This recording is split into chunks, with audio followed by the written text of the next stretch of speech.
Good morning, class. I'm going to wait for a couple more minutes. Good to see everyone. Good. Hope everyone is well. I'm going to actually wait for one more minute before we get started. Good to see everyone.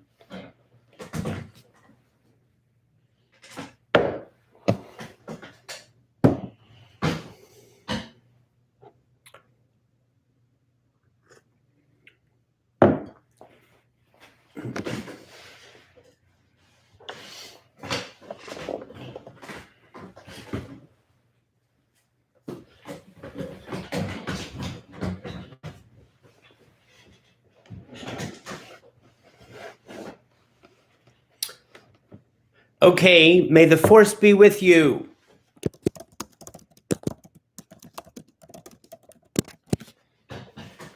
Y'all, the main thing that we're going to do today is talk about the mid-semester paper. I will get to that in a minute. We're going to talk about the mid-semester paper today. But before we do that, I want to give you sort of a 15 or 20 minute 30,000 foot, very general and broad review of what we've done so far in the class. And I'm doing this for two reasons. One, because I'm hoping that as we go through everything that we've covered so far in the course, I'm hoping that will help you with your paper. I'm hoping that will give you some ideas to get your juices flowing and stuff like that. Secondly, though, we are now beginning to transition. We are transitioning from Plato to Aristotle. We will begin Aristotle this coming week. By the way, I'm going to look at the reading schedule and make sure that that's right. I think that is right. I just want to double check here. The reading schedule is super important for this class. You will remember that this week is sort of a review week. Also talking about the paper, which we're doing today. And yes, next class, we will begin discussing Aristotle. And I need to give you the chapters that you need to read for Tuesday, and I will try to do that very soon. Sadly, I have not been able to find my copy of the Aristotle book, but I will do that soon, okay? We start Aristotle next week. We're finishing Plato, which means that we're sort of at a transition in the class. And that's a second reason why I thought that I would go ahead and do a review of what we've done so far. So how did we start out the course? Does anyone remember how we started out the course?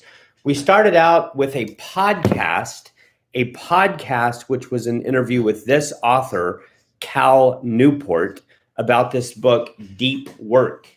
Why did we do that? We did that partly because I wanted to show you that the concepts that we discuss in this philosophy class, they're very relevant. They're connected to the real world. And they're even relevant in terms of cultural events. But secondly, Cal Newport raises some issues in that book and in the podcast that are connected to this class. I mean, one of the big topics that this class deals with is this notion of contemplation. What is contemplation? Well, we've started to talk about that a little bit, and we will talk more about it. But let me put it this way. The opposite, remember, sometimes whenever you're trying to figure out what a term means, it's a very good practice to ask yourself, what is the opposite of this term? And if you wanted to ask, well, what is the opposite of contemplation? I think one of the answers to that question could be distraction. And in this book and in the podcast, Cal Newport basically talks a lot about how we live in a world of distraction. And actually, we live in a world of distraction today more than any other age in all of human history. Why is that? Well, it's because of the thing that's allowing me to talk to you right now. It's because of the internet, but also more recently, the explosion of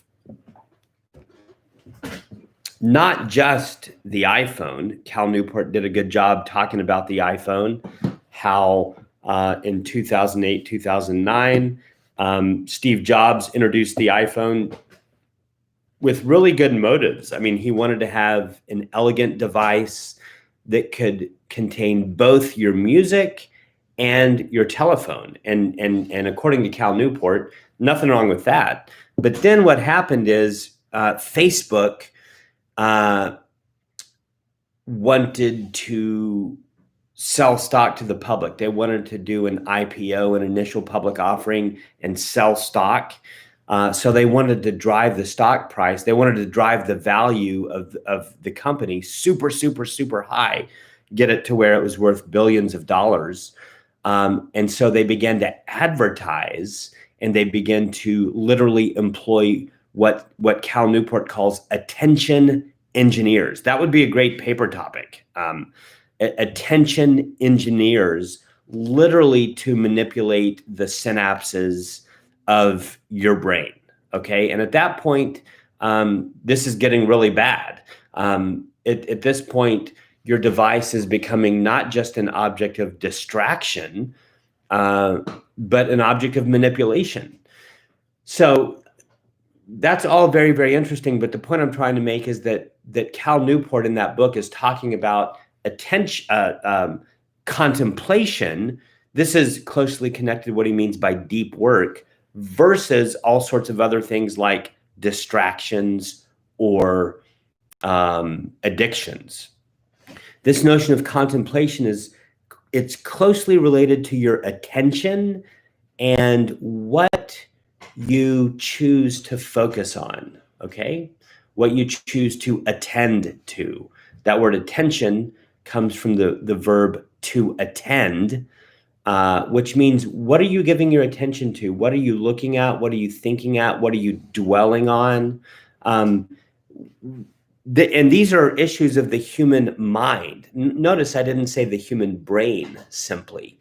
That would be to reduce all human thought to the biological. That would be called that's what I would call a form of reductionism. And that kind of reductionism is one of the things that I want to avoid in this class. I think that Plato and Aristotle show us how to avoid reductionisms like that. But the point is, Cal Newport is talking about the mind. He's talking about this issue of distraction versus addiction versus a deeper form of mental activity, a deeper form of thought. He calls it deep work. Okay. And that's why we introduced the class with that Cal Newport podcast. And as we're going to see later, that would be a very good thing to write your paper on. Namely the podcast interview with Cal Newport. Okay. But then after we left Cal Newport, and that was just really sort of to frame the issues, to serve as an introduction to the class. Whenever we moved past Cal Newport, does anyone remember what we did next? In other words, does anyone remember what are the first historical philosophical thinkers that we looked at in the class? Who can tell me the very, very first thinker from the history of philosophy that we looked at in this class? Does anyone remember?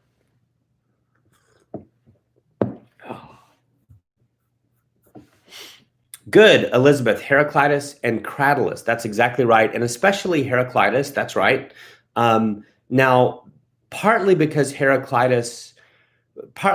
we do not have any manuscripts or texts that Heraclitus actually wrote, we had to look at a secondary source. So we looked at a secondary source by a guy named Peter Adamson. He wrote a little article on Heraclitus, and that's uploaded on Canvas. And y'all, this would be the first physical text that I assigned for you guys, not just a podcast, but a text, words on a page.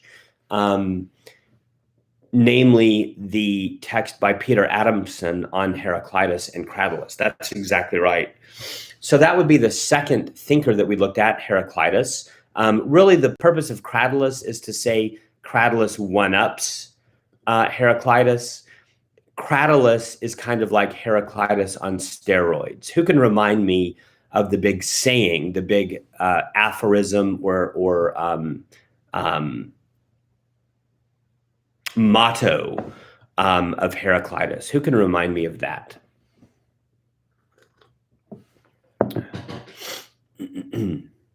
What did Heraclitus say? You can't step in the same river twice. Now, good job, Andrea. Now, someone other than Andrea, remind me of what does Cratylus say? How does Cratylus one up Heraclitus? Who can tell me the big statement that he makes? That's right, Minha, you can't step in the same river once. And y'all, this is how I introduce my intro to philosophy class. What Heraclitus and what Heraclitus and Cratylus are suggesting is that the reality that we inhabit, the reality that we find around us, and in us and through us, is nothing but flux, right? Everything is always changing in this world of ours. And this is true of our bodies. This is true of our surroundings. So if you think about this chair that I'm sitting in, it's a nice chair. I like it a lot. My wife probably got it at a thrift store. But will this chair be around in 1,000 years? No, it will not be. The wood that this chair is composed of, I don't know what exactly will happen to this wood, but maybe it'll get burned in a fire.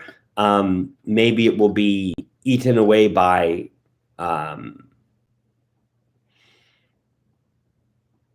what do you call those insects that eat wood? I'm drawing a blank right now. I can't remember what you call those little insects that eat wood. Termites, right? It could be eaten away by termites. Who knows what will happen to this chair, but this chair will not be around in 1,000 years. What does that mean? It means that this chair is in a constant state of change or flux. And that's true not just of the chair, but of everything in this world of ours. Everything is constantly changing. That's true of our bodies. Am I going to be around in 100 years? I hope not. No, I will not. I will not live to be 148 years old. At least I certainly hope that I don't. Everything is in flux, and that is why Heraclitus says you can't step in the same river once, because by the time you go back to step in it a second time, it's already a different river. Cratylus realizes that if it's true that the river is constantly changing, you can't actually even talk about a river any more than when Benton, that cartoon character, is changing from an alien to a dog. You can't point to Benton and say he's an alien, he's a dog. No, he's in constant flux, right? So that's the first text that we looked at. And y'all, that would be a great text to write your paper on. We moved from Heraclitus to Parmenides, and if Heraclitus is here, Parmenides is the polar opposite, right? They're polar opposites, and that's why what we do in this class, following Plato and Aristotle, is to attempt to put Heraclitus and Parmenides into what? Into what? Into what do we attempt to put Heraclitus and Parmenides? Okay, Sanchella, good, but I actually like... Very good, Sanchella. Awesome. Dialectic.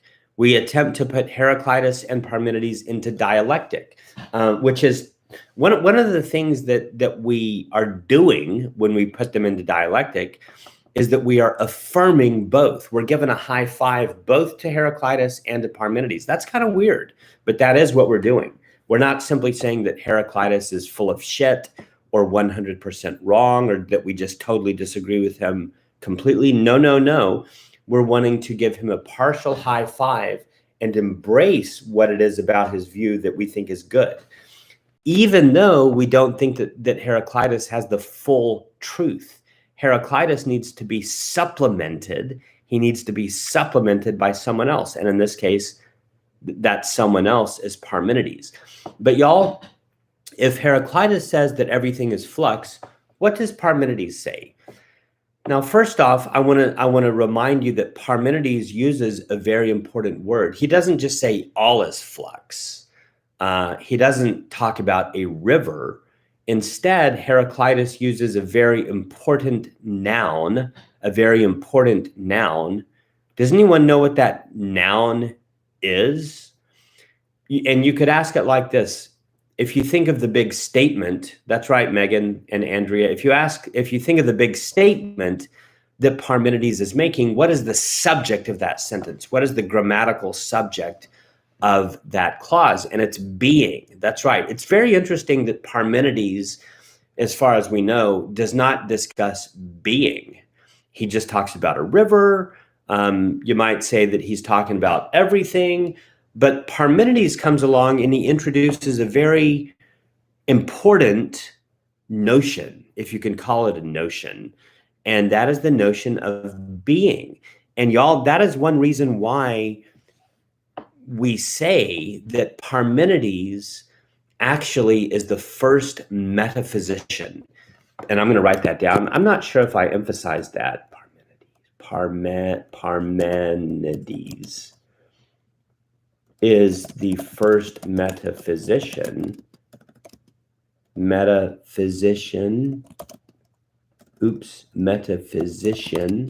in the history of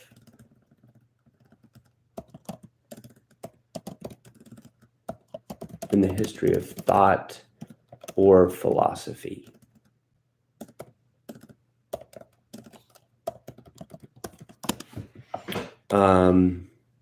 Why? It's because he introduces this notion of being. Now, what is being? Well, that's a great question.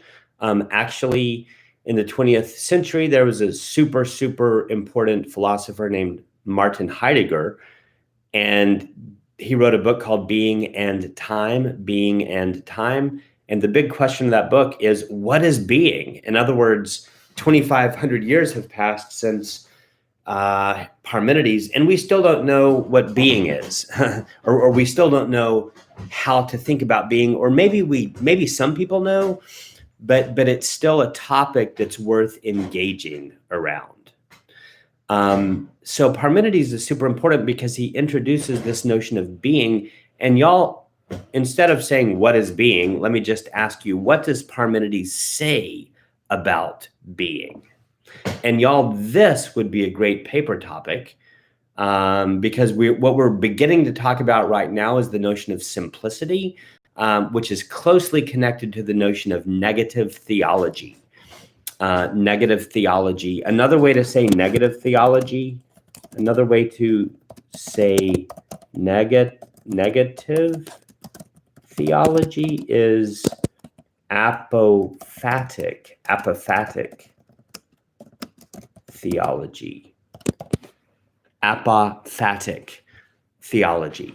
We're beginning to talk about the notion of simplicity. We're beginning to talk about the notion of divine apophatic theology or negative theology. What does Parmenides say about being?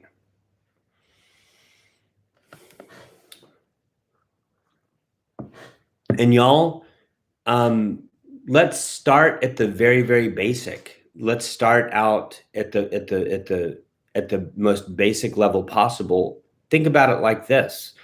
When Parmenides says something about being, good, Andrea, when Parmenides says something about being, does he say something positive or does he say something negative?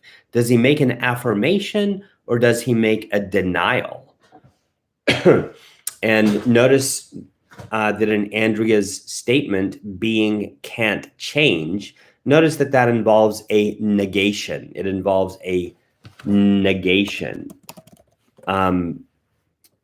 Parmenides is denying or negating something.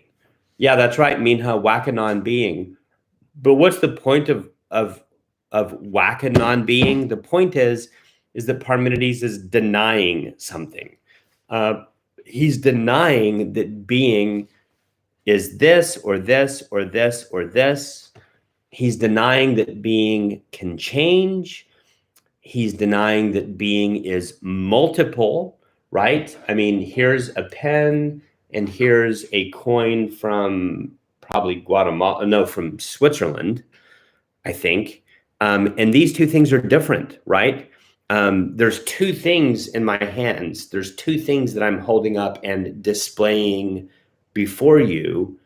And Parmenides says, that's non-being. Why is it non-being? Here's why. It's because the coin is not the pen and the pen is not the coin. Did you hear that? Not.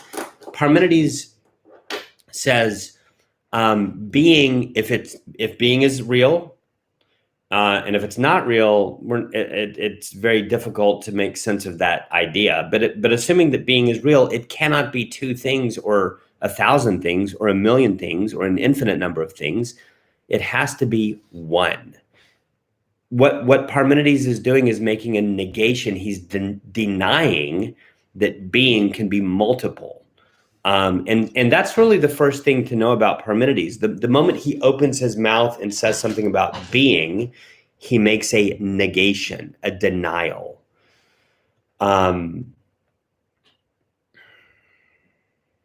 Yeah. And I'm going to say something now that I probably did not sufficiently articulate when we talked about Parmenides, but I want you to think about the fact that every single denial that Parmenides makes, everything that he denies is actually already what we would call a finite reality. And we'll see this more when we get to Aristotle. But whenever Parmenides says that being does not change, what he's really saying is that being is not limited. In other words, being is not a finite reality. Now, if you think about a finite reality, that's already a limitation. So Parmenides is denying limitation. What Parmenides is wanting to say is that being cannot be limited. Did you hear that? Being cannot be limited. That's what I'm really trying to say to you, is that all of Parmenides' negations are really double negations. All of Parmenides' negatives are really double negatives. See, when Parmenides says being is not A, B, C, or D, he's saying that being is not finite or being is not limited. In other words, being is what? Infinite. Infinite. Infinite. That's really what Parmenides is saying. He's wanting to say that being is infinite. Why or how? It's because it's not limited. Parmenides thinks that diversity, two things, is limited. He thinks that change is a kind of limitation. In other words, when Parmenides talks about being, what he's saying is that being is not limited. And what I want you to see is that that's a double negation. He's saying not. Being is not infinite. Sorry, is not finite. See, here's what I want to say. Even the word infinite is a double negation, because the prefix in is a negation of the word finite, and finite is already a limitation. That's what I want you to see. Finitude, the things of this world. Would you agree that this cup is finite? Of course you would. This cup is not infinite, right? This cup has limitations. Even the shape of the cup, you can see how the matter has a limit right here, or a border or a boundary. When you look at the cup, it doesn't look like the cup is flowing into the door or into my body. Now, Heraclitus wants to say, actually, it is flowing into your body, and that's an important point. But what Parmenides wants to say is, no, look at the cup. It has a limit. It's not limited. Well, being cannot be limited. That's a double negation. That's what I want to show you. When Parmenides says that being is not limited, it's actually a double negation. And what he's wanting to say is that being is infinite. Even the word infinite is a double negative because the word infinite means not finite, not limited. I hope you can see how the notion of limitation is already a negation. If something is limited, it's negated. So being is not limited. It doesn't change. It doesn't consist of parts and wholes. It's not multiple or diverse. All of these are double negations. So when we talk about negative theology, when we say that Parmenides is negating things, they are really double negations. I didn't really talk about that the first time we covered Parmenides. Part of the reason why I'm bringing it up now is because when we get to Aristotle, we will be able to see this much more clearly, okay? But the point is, after Heraclitus, we have Parmenides, and Parmenides would be a great paper topic. You could base your paper on the PDF that I put on Canvas by a guy named James Warren, and that's Parmenides. And y'all, before I move on to the next thinker or the next text that you could write your paper on, because that's what we're talking about today. We're talking about your mid-semester paper. Before we move on, I just want to remind you that what we're doing is we're taking Heraclitus, we're taking Parmenides and putting them into dialectic. And even though you don't have a specific text that talks about dialectic, you could write your paper on dialectic. You could say, hey, I'm going to take this statement from Heraclitus. I'm going to take this statement from Parmenides. I'm going to talk about how they're both partly right and partly wrong. And so they need each other. And so they have to be put into dialectic. That would be a great paper topic. Okay, moving now beyond the pre-Socratics of Heraclitus and Parmenides. The next text that I assigned, it's a relatively minor text, although you could probably write your paper on this if you really wanted to, is the text by Copleston, Frederick Copleston, the Jesuit priest from England, that I put on Canvas and asked you to read. That was really, the purpose of that was really just to introduce Plato. That was kind of a transition between the pre-Socratic thinkers on the one hand and Plato on the other.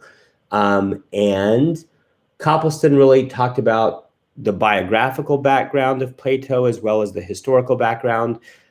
If I were you, I probably wouldn't write my paper on that text, mainly because it's not really a philosophical text per se. But you could if you wanted, and that was Copleston. Okay, after Copleston, though, we moved on to Plato, and we talked about, we discussed two different dialogues written by Plato. Who can remind me what those two dialogues were? What's the title of the two works by Plato that we read?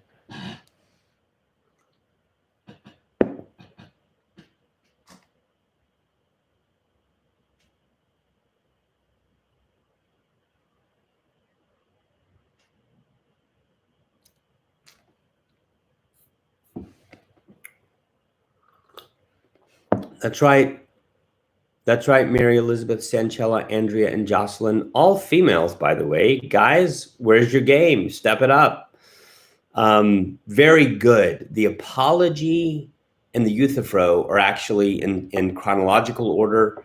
The Euthyphro and the Apology. Notice, Elizabeth, it's not apologies, plural. It's just apology. The Apology, right?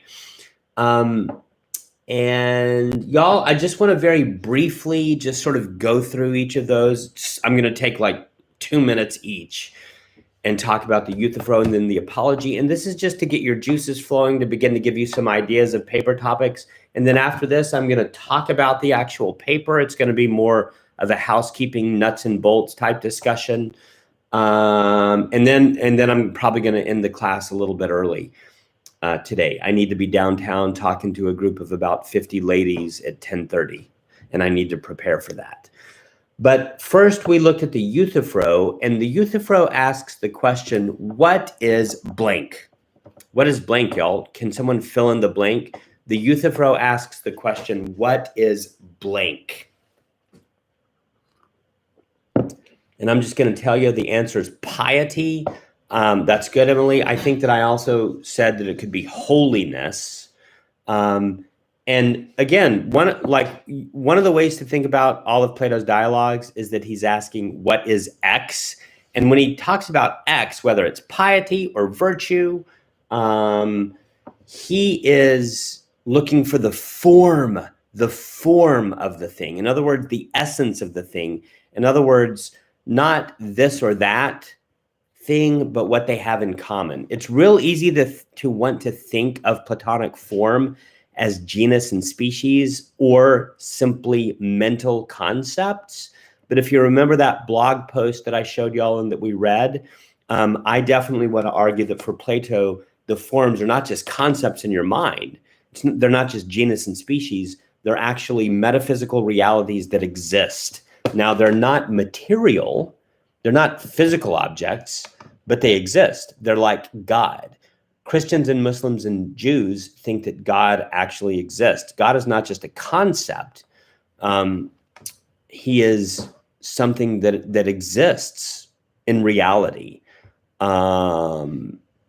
Yeah, that's how Plato thinks of the forms, and especially the preeminent form for Plato, namely the good. So whenever Plato asks what is X, or whenever Socrates asks what is X, for example, what is piety, he's looking for the form of piety, okay? Moving on, I'm going to list, don't forget about the legal context of the Euthyphro. This is all about a lawsuit. People are suing each other. People want to make others pay. People want to say someone did an unjust act and we have to restore justice. It's all a legal context, right? Secondly, the charges that are brought against Socrates, according to the Euthyphro, and one of them has something to do with the gods, which leads to a discussion about simplicity, I would argue. And then the other accusation or charge has to do with corrupting the youth, and that leads to a discussion about sophistry,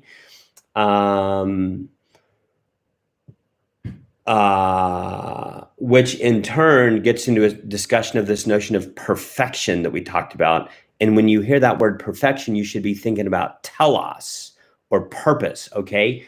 And we can come back to that later. The third big theme in the Euthyphro that I just wanted to throw out there, which I think would make a great paper topic, is the appearance of Daedalus. There's actually two different places in the Euthyphro, and I think once in the Apology, where Socrates talks about Daedalus. And that has to do with this notion of knowledge, or scientia, or episteme, knowledge. It has to be tied down, right? That's Daedalus. Okay, y'all, moving on to the Apology, you could talk about the title of the work. What does the word apology mean? Who can tell me what the word apology means? This would be a fine paper topic. Defense. Good, Mary. But also, secondly, you could talk about the origin of Socrates' reputation. Who can remind me what the reputation of Socrates is? People say that he is the most blank person in the world. The most what person in the world? The tallest person in the world? The most good-looking person in the world? Right, Jocelyn and Sanchella. Wise. Socrates is the wisest person in the world. That's his reputation. That would be a great paper topic in the Apology. And then lastly, the last thing that I wrote down, just to sort of jog your memory and get your juices flowing to throw out some ideas for your paper, you could talk about Socratic irony. It's very interesting, y'all. Socrates goes around the city of Athens. He cross-examines the politicians, the poets. Poets make things. What do they create? They create images in the mind of their audience. They do that by means of words, but they're creating images. In other words, they're all about imitation of reality. Socrates walks up on the streets of Athens and he cross-examines the politicians, the poets, and the craftsmen, and they all think that they know stuff. Socrates is the only dude around who does not claim to know anything. And that is what makes him the wisest person around, according to the Oracle of Delphi. And y'all, that would make a great paper topic because that is super, super interesting. Y'all, I want to take 10 or 15 minutes and I am going to, Megan, I think it's cool and cute that your cat won't get off your keyboard.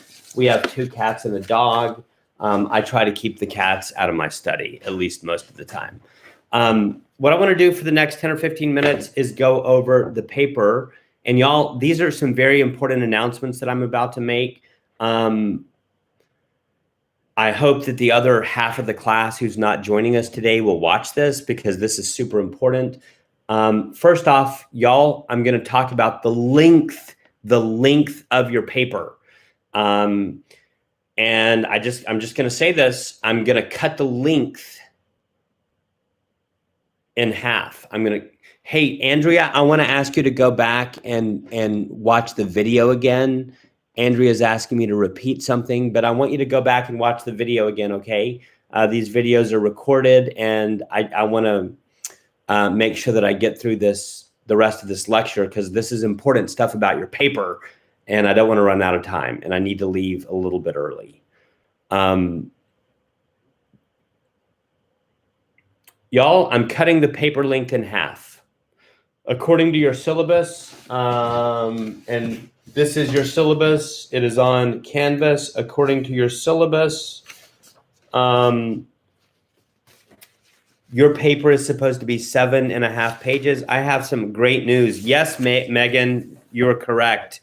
Yes, I get that. According to your syllabus, your paper is supposed to be 2,250 words, 2,250 words, or 7.5 pages. I'm cutting it in half.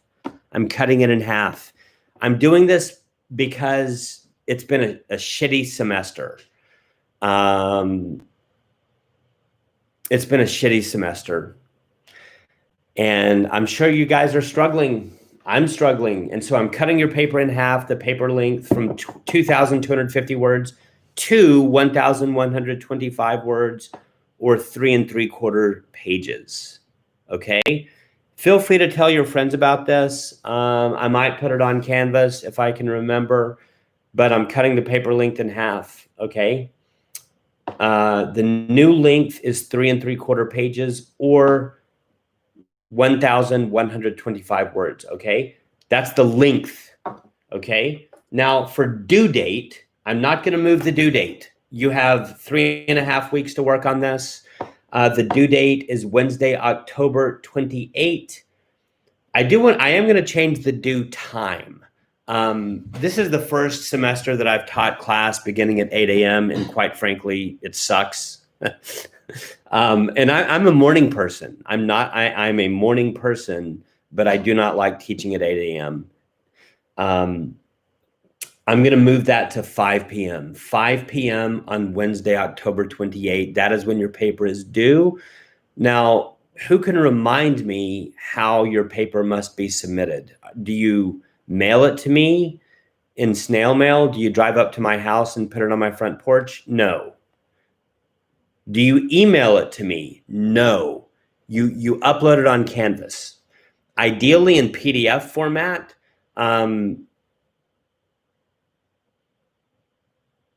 Some people have done it in Word, but ideally in PDF format, you upload it to Canvas, okay? Do not share with me a Google Drive. That's not going to work. The only, y'all, in the past, I have allowed students to hand me a what I call a hard copy, to print it out on a printer and hand me the actual paper. You can't really do that this time. I will say that if someone needed to do that, you could turn it in and put it in my box on campus.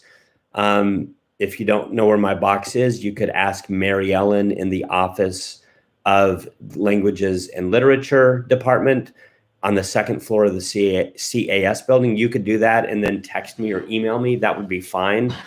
But the only other option besides printing it out and giving it to me and putting it in my box is Canvas. Upload it to Canvas, okay?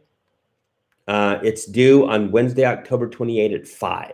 Y'all, what I want to do for the next 5 or 10 minutes is go over the syllabus and try to say something. Okay, good, Kyrie. Is it MLA format? Kyrie, I do not specify that. So if I don't specify something in the syllabus, then you don't need to make an assumption about what to do. You can do it in MLA format or you can do it in some other format. I don't specify that, okay?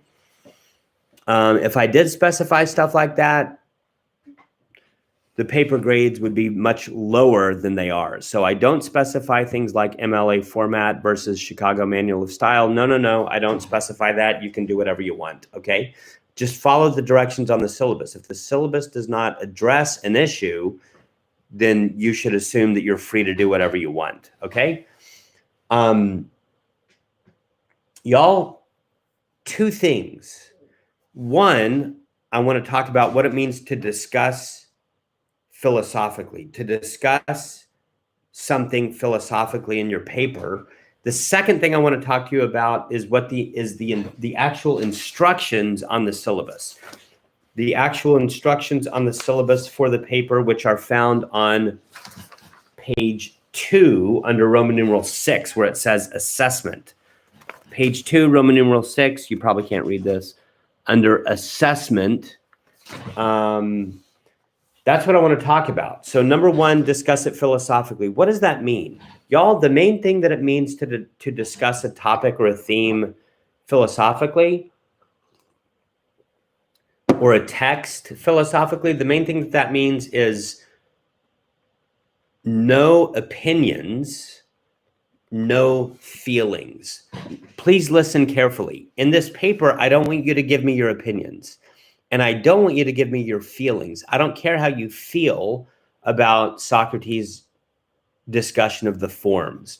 I don't care how you feel about Heraclitus' statement that all is flux, or that you can't step in the same river twice. What I want you to do instead is make an argument, not feelings, not opinions, reason, logic, an argument. Now, an argument has some kind of a conclusion with reasons. The fancy way to talk about those reasons is the word premises. Arguments have premises and a conclusion. Okay, that's an argument. That's what I want in this paper. And I know it's hard, but that's what I want you to try to do. Even if I can tell that you're trying to do that, that's good. You don't have to do it perfectly, but you have to try. If you give me opinions and feelings, or just talk about some memory that you had, or when I was 13 years old, my friend was really mean to me. No, that is not an argument. Do not give me that. Don't give me feelings. Don't give me opinions. Don't give me stories about things that happened in your childhood. Nope, I want an argument. It doesn't have to be a perfect argument. Try to give me an argument. Arguments have a conclusion. You're supposed to be arguing for some kind of position, but you also need to have reasons for that conclusion. Reason, aka premises, okay? Now, the second thing I want to do very simply is just talk about the syllabus, what it says on page 2 of the syllabus, Roman numeral 6, under assessment. Because remember, y'all, part of my goal in this class, and it's really difficult online, but part of my goal in this class is to turn you into better readers and better writers. That's actually essential to the task of philosophy, to the practice of philosophy. How can you think well about reality if you don't know how to read and write? You can't. So part of what I try to do in this class is to turn you into better readers and better writers. And this paper exercise is an exercise in becoming a better writer, okay? So the main thing that I want to say to you here is whenever you read the instructions on page 2, Roman numeral 6 of the syllabus, stick to those instructions. Read it very literally and take it very seriously.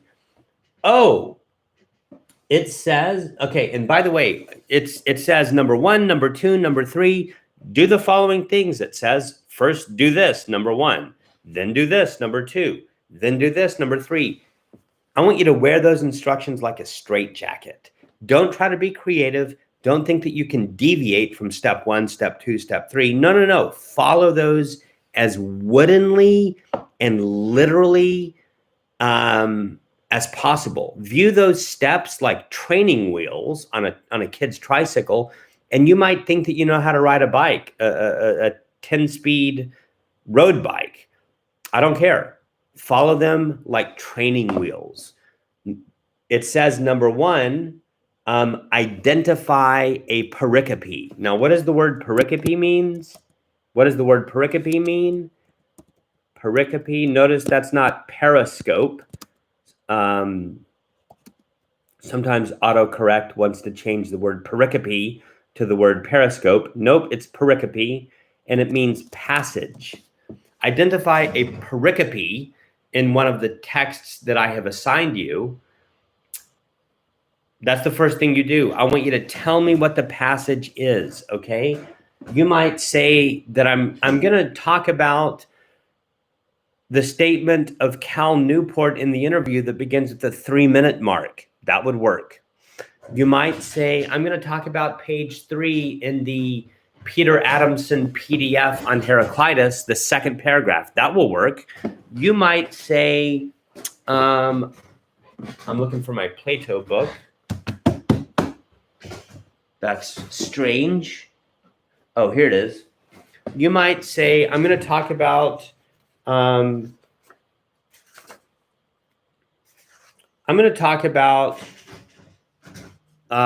marginal number. I'm going to talk about marginal number 4a in Plato's Euthyphro. See, what you're doing there is you're identifying the pericope. You have to do that. If you don't do that in your paper, you will definitely not make an A. Andrea, let me ask you a question. So y'all, Andrea asks, is this supposed to be third person or can we use the first person pronoun? Andrea, let me ask you this. Do I say anything about that in the syllabus? Do I talk about that in the syllabus?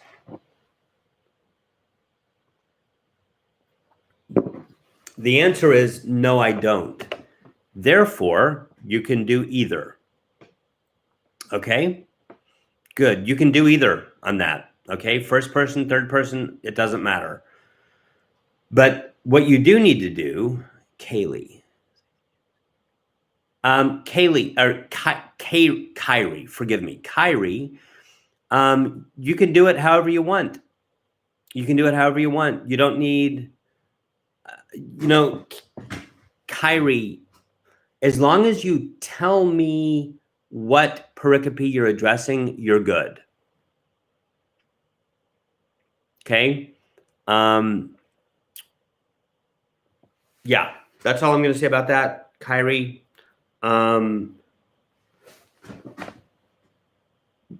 Outside sources, other texts. You don't have to. Elizabeth is asking if you use outside sources or other texts. I call those secondary sources, right? And does the syllabus say that you need to do that? No, it doesn't. And therefore, you don't have to. You can, but you don't have to. Kyrie, you do not need a works cited page. You can put one if you want, but you do not need to. You just have to tell me what passage / pericope you're citing, okay? Y'all, number 1, identify the passage. If you don't tell me what passage you're talking about, you won't make an A. Secondly, according to the syllabus, number 2, it says interpret or give me a summary of the passage. So after you identify the passage, the next thing you need to do is you need to interpret it. You need to say, when Socrates says that the sophists are trying to improve students, what he means is this, and then put it into your own words. See, that's interpreting the text. Whenever Peter Adamson says that Heraclitus' statement is a statement of nihilism, which, by the way, I don't think Peter Adamson says that, but pretending like he does. What Peter Adamson means is blank. Now is whenever you use your own words and you attempt to take the pericope that you identified and summarize it or interpret it. Tell me what you think it means. This is when you use your own words, okay? This is a very major grade, Macy. It's worth a third of your grade. There's 3, Macy, if you look on the syllabus, page 2, right above where we're talking about now, there's 300 total points in this class, and the paper is worth 100 points. It's a third of your grade, okay? So yeah, it's a major grade. Y'all, back to the instructions on the syllabus, the second step is to give me an interpretation or a summary of the pericope of the passage. This is when you put it into your own words. You say, here's what I think that Socrates or Plato, you could say either, here's what I think Plato is saying. Here's what I think Plato means. When Plato says this, when Socrates says this, what he's trying to say is that ... Those are your words. This is when you give me an interpretation and a summary of your own words, your own thoughts, what you think is going on, okay? That's number 2. Number 3, or C, number 3 actually, tell me why this passage interests you. Y'all, if you have chosen a text, a passage, a pericope, and you have, then there's something about it that interests you. There's a reason you chose it. There's something about that passage that's attracting you, or at least getting your attention. Tell me what it is. Say, I chose this passage because blank. I chose this passage because I'm interested in psychology. I chose that, and this passage is connected to psychology in the following way. I chose this passage because I think it's really funny. I chose this passage because it reminded me of something that the Bible says, okay? Something that the Quran says. Tell me what it is that attracted you to the passage, okay? And then fourthly, you got to take some position with respect to the passage. And this is really where the argument comes in. Earlier, I was saying, don't give me your feelings, don't give me your opinions, make an argument. This is where the argument part comes in. Do you agree with what's being stated, or do you disagree with what's being stated? Tell me, say, I agree with this statement, or I disagree with this statement, or there are some other possibilities here. You could say something like, whenever Plato says this, or whenever Socrates says this, or whenever Peter Adamson says this, or whenever Aristotle says this, I agree, or I disagree. Or you could say something like, when Aristotle says this, he's being inconsistent.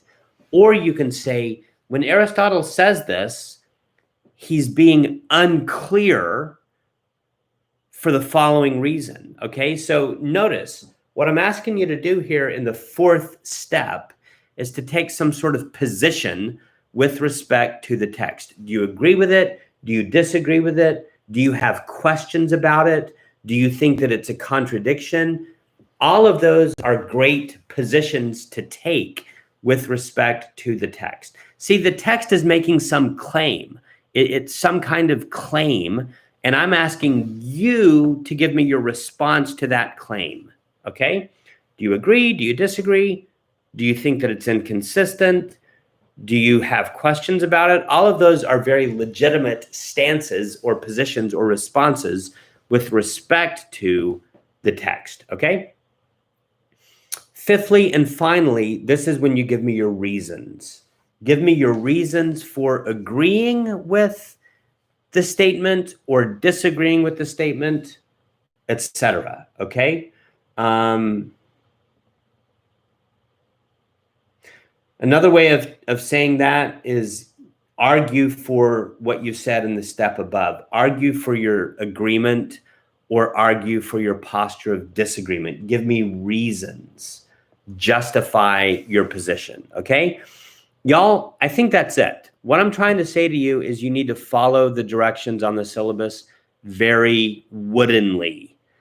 Don't try to be fancy. Don't try to be creative. Follow them step by step by step. If you do that, you will have a much better chance of making a good grade on this paper, okay? I don't mean to be a jerk in the way I've responded to some of these questions. If I don't say something in the syllabus, you can assume that you're free to do whatever you want. And y'all, if anyone has any other questions, feel free to email me or text me. I want to say one more thing before we end the class, and that is, if you could get something to me a week before the deadline, I'm willing to look it over and give you feedback.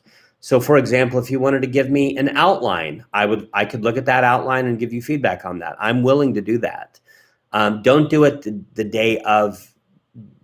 don't do it on the due date, but you could get me something up to a week before the due date, and I'd be willing to look at it and provide feedback. It could be you could say, here's the topic I wanted to choose. You could say, here's the pericope I wanted to choose. You could say, here's my reasons for agreeing with the claim being made by the author. You could do any of that. I'd be willing to give you feedback. Okay, y'all. Thank you very much. May the force be with you and also with you. Have a great weekend, and I will see you on Tuesday. I predict that on Tuesday I'm going to be doing this on Canvas. Sorry, I always say Canvas, but what I mean is Zoom. I predict that I'm going to do this on Zoom on Tuesday, but I will be sure to give you the link for that. Okay? Take care. Have a great weekend. Bye-bye.